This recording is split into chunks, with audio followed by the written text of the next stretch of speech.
Hard Fire Knight is quite the fight.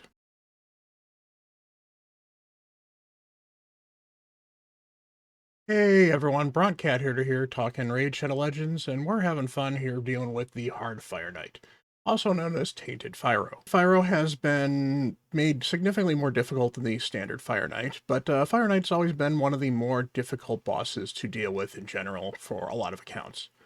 Fire Knight has a shield that you have to hit a certain number of times in order to take down. Traditionally, you have to run turn meter control in order to keep the shield down and then make the runs much faster. Or, in the case of, unfortunately, Tainted Fyro, you need to use freeze to turn the turn meter. And as most of us have found that the freeze mechanic really doesn't bring much to the table, and you're better off just slowing them down, surviving the shield hits, and bringing the shield back down again. So the number of shield hits keeps increasing. It went from 15 on Fire Knight 10 to 18, all the way up to Fire Knight Hard 6, and then it moves all the way up to 21 on stages 7 through 10. Now that's quite a lot of hits, and now that we're no longer controlling the turn, that means you need to get through that pretty regularly. And that has been part of the problem with Tainted Fyro. He hits hard, you lose some max HP every time you're hitting the shield, and you need a way to be able to take some of that damage and still continue to hit him and hit him hard. You need lots of multi-hitters, and it's a very, very difficult fight. Several content creators have been working on a team. This team here I'm going to show you is actually a team that O'Toole, who is a fellow Twitch streamer and YouTuber, I will make sure to get some links to his content down below. He is a great guy and a lot of fun, so do check him out and share the love. He helped me come up with this team. This is based off of a slightly different team for Fire Knight 10 that he has been working on. The big thing here is I do not have Cardiel, so Cardiel is one of the key components to the 10 team. So without Cardiel, I have not even tried to go to 10. However, on 6, I've been able to make 4-minute runs very consistently. And so we're going to talk about this team a little bit, talk about some of the presets, talk about the concepts. I'll show you a couple runs, and then afterwards I will talk about alternate champs for this as well. So here we are in the team presets for what Thule has affectionately called the Fat Bront, mostly because he used Farrakhan the Fat, and it was a team built for me. The team consists of Farrakhan the Fat, Valkyrie, Mithrala Lifebane, Stag Knight, and Cold Heart. The gear for this is not for the faint of heart. As you can see, Fat Man here has got a speed of 293. He is crit capped with some crit damage. He's got accuracy as well. He could land his poisons and his burns if we wanted him to. We actually usually do not, because he is in reflex, and so we want to make sure that his beatdown is working. But for the waves, the brand of shame is still turned on. So yeah, for round 1, we again beatdown. He does it once and then he turns it off. He'll use these two abilities as he can. Ideally, we want beatdown off of cooldown, and the waves take just long enough where he'll get enough turns to get that back off its cooldown. Round 2, we're going to do the same thing. Again, he'll start with the beatdown to get some of the debuffs out from some of the other champions and just get some extra damage out there. Then he'll do his burnings, poisons, and his A1. Finally, on the third round, we are going to actually start with his A1, not because we don't want to bring the shield down first, but we want the way this team is constructed, we actually bring the shield down on the second turn. So the first turn is a bit of a setup before we bring the shield down. So with this speed, he goes once, he takes his A1, he saves his beatdown for the next round, and the next round beatdown is one of the first things that happens with the way his speed is tuned, and he will use his ally attack and get past the shield. Here we have Valkyrie. She should be the fastest one on the team. Her speed is 302. It needs to be at least 301 to be safe. We want Valkyrie to go twice, and we want her to be the last person to go after the first turn to put up her counterattack. Now you'll see here on wave 1, we've got the counterattack going first, and then not being used again. That's to get the shield up, which is you've got 3 turns to use the shield up to not take damage on the waves. That's actually more of what's important for this than the counterattack. And then afterwards, she's attacking. You can see she's built not only with a 302 speed, but her crit rate is maxed out. She's got some crit damage. We could not fit accuracy in the build, but that's fine for this particular function. We don't need accuracy. There's nothing that her jealousy passive really can do as far as the accuracy being needed. Defense, obviously you want over 5k, you want as much defense as possible, both because this gives her additional damage, but this also makes the shields bigger. So you want at least 5,000 defense. I'd like to get closer to 6k. And a reasonable amount of HP, just to have some HP to take the hits, because defense can help a lot, but it's not everything. So again, round 1, leading off with the stand firm. Round 2, leading off with the stand firm. Again, we are not using it. Round 3, we are just attacking normally. She is taking 2 turns, but we are getting this off first to make sure the shield and the counterattack are up, and it does some damage. Then she does the A1, and then the idea is we don't want her to do the stand firm again until after she is cleansed, which is where Mithrala comes in. Otherwise, she'll have decreased defense on when she does the stand firm, which means the shields will not be as big, which means you'll start taking damage. And since there's no real healing on this team, when you start to take damage is when this team has a possibility of failure. So here we have Mithrala set up. Mithrala is 295 speed. She can be slower. There's a bit of the tune where you want to get her with Valkyrie.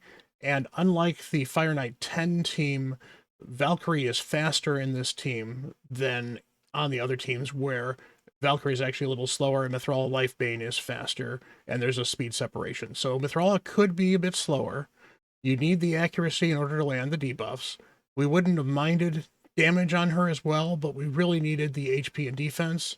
So here she is with a whopping 87k HP, 3.5k defense.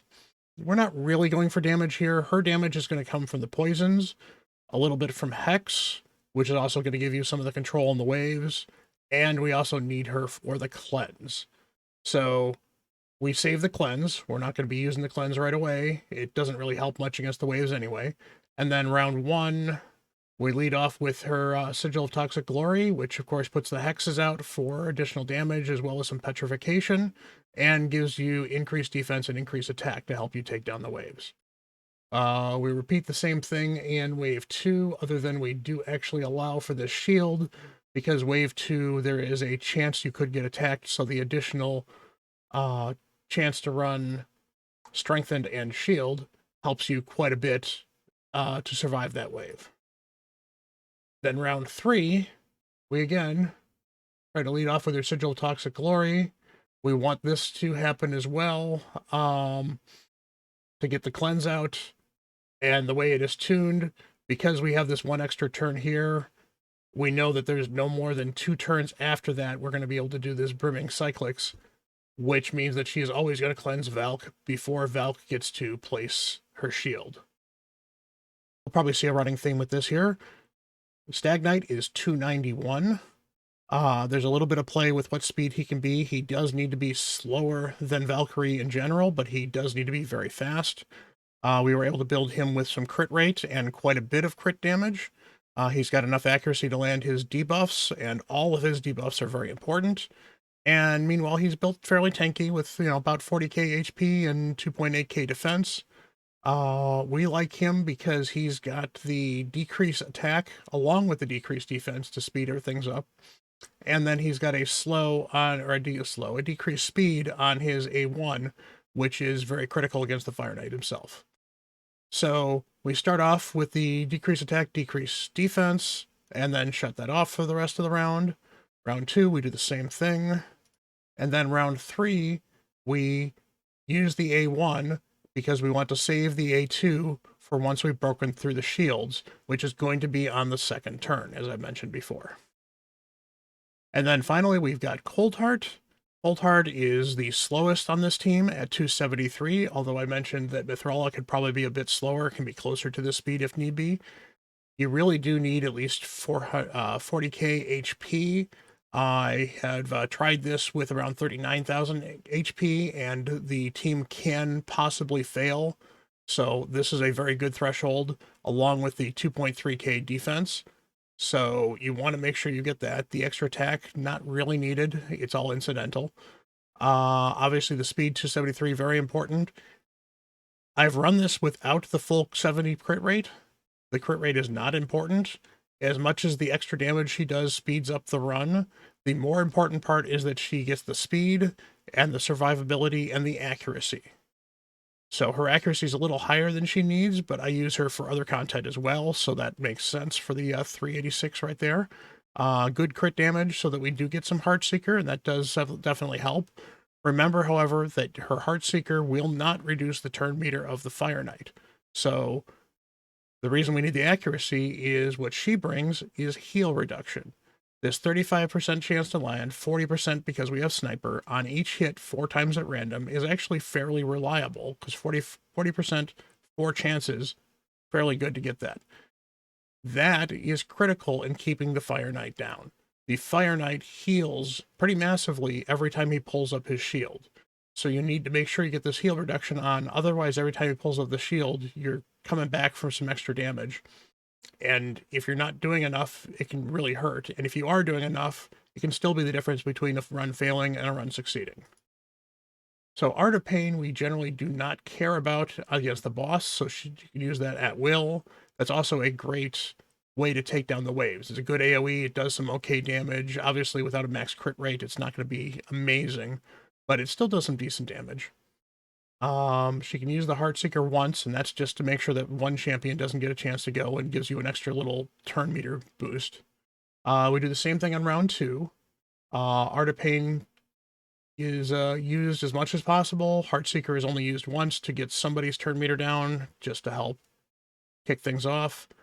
And then finally, we turn off her Art of Pain and leave the Heartseeker and Fury of Arrows there.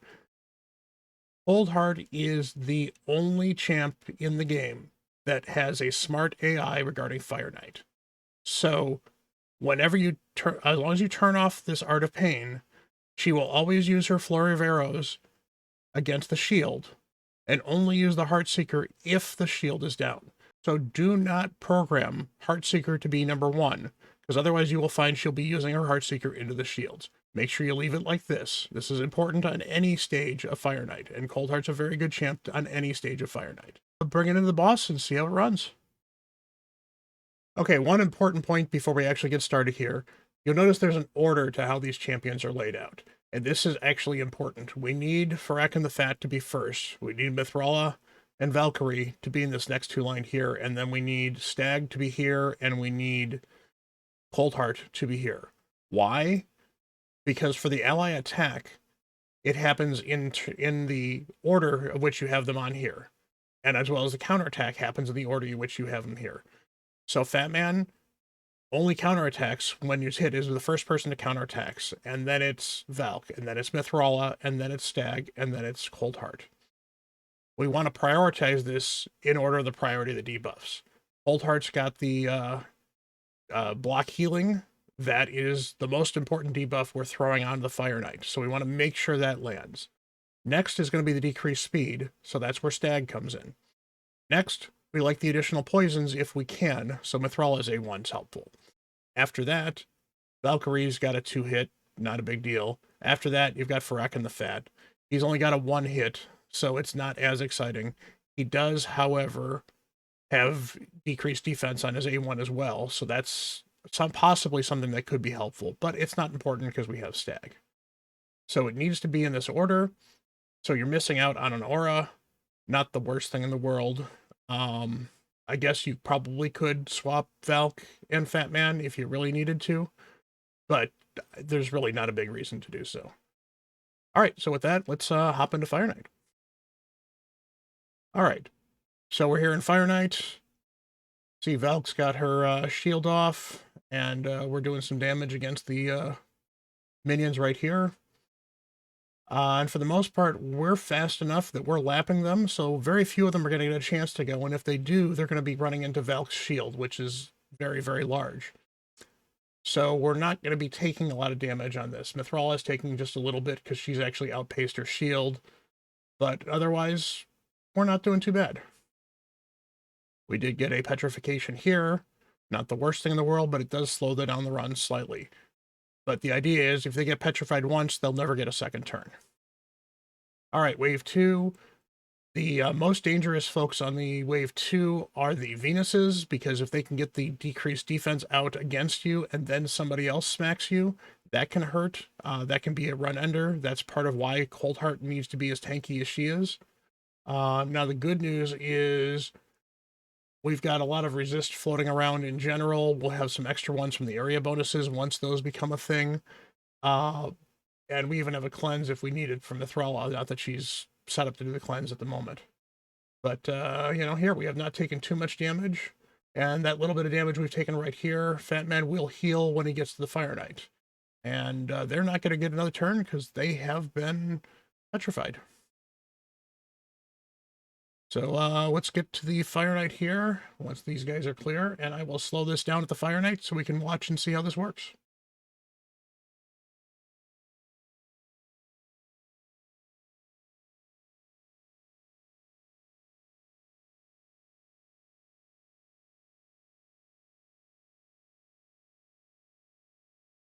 All right, so we're here at the Fire Knight, running on 1x speed. Valk brings up her shield. Ethrala does her first thing to get the increased defense up and the increased attack. We're hitting at the shield, and we are not going to get through it. Valkyrie gets the very last action of the turn. We're 6 short of being able to get through it, but that's fine. So this is where the counterattacks come in. Pyro smashes us up. We get all the counterattacks that we get off of the counterattack here, so the shield is going to be significantly lower by the time we're getting through. You can even see the order happening right here. Down to 11, and then Coldheart brings it down to 8.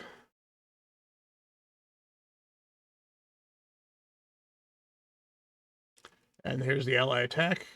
You'll notice we got the decrease healing there. Stag then opens up and does the decreased defense and the decrease attack. We're already starting getting some damage out here. Mithrala starts to get some poisons out against there. She also cleansed us a little bit earlier, so Valk, if she does her shield again, which she should be doing right now, there we go. Counterattack is back up for when he takes his turn, and we have the shield on, so we should be able to survive all the damage we're taking, combined with the fact that he's got decreased attack. And from here, it's game over. Fire Knight will get a couple turns, but every time he gets a turn, we will attack the shield down to... We'll get rid of 10 to 12 of the hits, depending on whether or not we get some procs with Phantom Touch. And we... once the counterattacks are done here, yep, see, we're at 7 this time. Stag gets down to 5. That'll be down to 3. And Coldheart breaks through. And now we're just doing damage. So he might get his shield up one last time before we go. With the decreased speed, we've got a lot of extra playroom now for this, so we should just keep on nailing it down. I can actually turn the speed back up on this. We've actually filled up his debuff bar. All these poisons are great too, because these poisons also count. They do a lot of extra damage to chip away at stuff, and if for some reason you don't break through the shield, they'll count towards shield hits when he resets. But again, not a problem. We had the counterattack up, so we're through the shield before he's ready to go, and this will probably be the last round through the Fire Knight.